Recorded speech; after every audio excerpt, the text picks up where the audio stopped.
Jour après l'autre, les éléments extrémistes d'Al-Hamadain pour promouvoir son projet subversif se révélaient, notamment Youssef El-Qaradawi, qui prône depuis longtemps les fatwas de la sédition.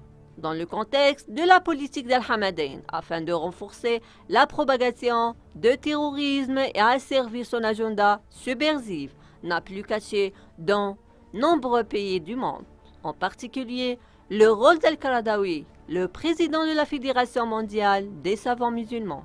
Al-Qaradawi a exploité de sa présence à ce poste pour fournir de nombreuses fatwas qui incitent à la haine et au vandalisme. Récemment, après que le Quatuor arabe a décidé de boycotter le régime d'Al-Hamadain jusqu'à ce qu'il revienne de ses politiques de soutien au terrorisme, Google a décidé de supprimer l'une des applications des fatwas d'Al-Qaradawi sur le site web de Google Play.